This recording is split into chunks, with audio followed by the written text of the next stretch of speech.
Tonight, 2 charges of second-degree murder. Joe Oliver is held in police custody. Are police close to solving the Worthman Lockyer murders? How a 13-year-old case turned warm. The man facing murder charges, who is he? Well, the man accused of killing Dale Worthman and Kimberley Lockyer was formally charged in provincial court on the weekend. 37-year-old Joey Oliver is facing 2 counts of second-degree murder in connection with the 1993 slayings. But, as Glenn Payette reports, police say he's not the only suspect. Security was as tight as it's ever been at provincial court in St. John's on Saturday when Joey Oliver was escorted to courtroom number 7. There, he was formally charged with second-degree murder for allegedly killing Dale Worthman and his girlfriend, Kimberley Lockyer. They disappeared from their apartment in St. Philip's in August of 1993. Following tips, the police found the remains of Lockyer and Worthman in woods off Thorburn Road near St. John's this past July. A forensic examination determined they had been shot. Bob Buckingham is Oliver's lawyer. Yesterday, as I've indicated a second ago, he's surprised by the charge and has a number of questions about that. He's under considerable stress. You saw the strain on his face today as he walked into court and when he left court. Mr.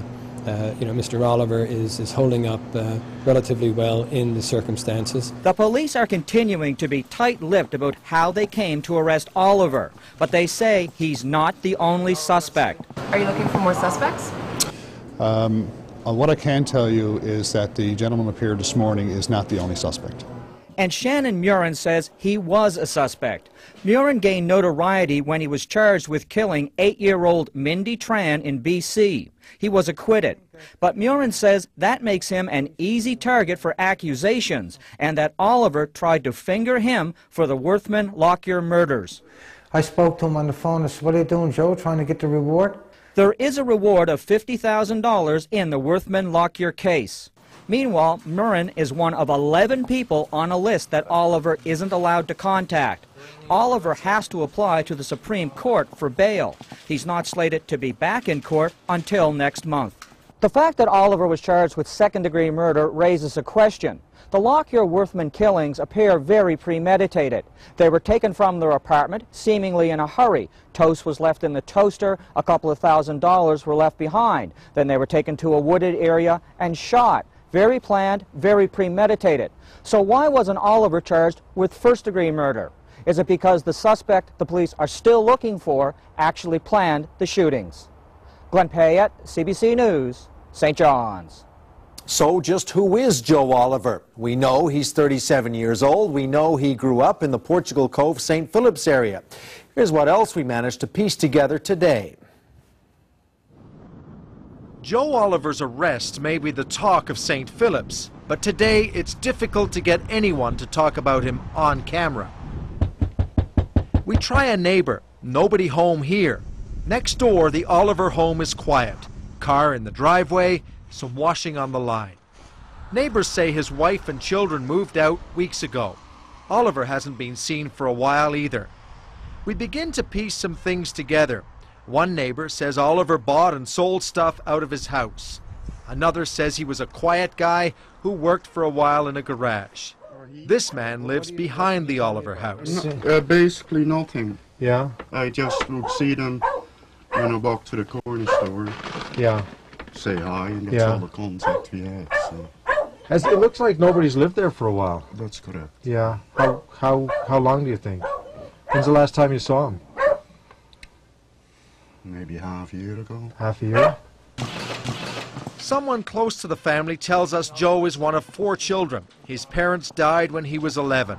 He was brought up on this piece of property off Thorburn Road by an older sister. We called her. She said she was in shock but wouldn't comment any further. A brother lives nearby, but he wasn't talking either. The consensus among the family that Joe Oliver wasn't capable of murder, that what's happened so far is just part of the story. And we'll have more on this case in just a few minutes.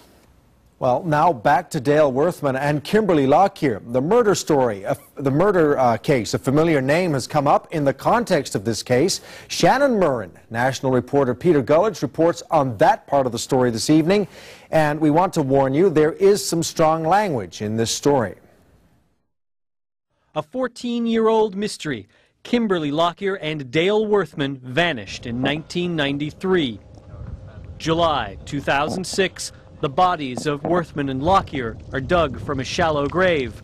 They were shot, execution style.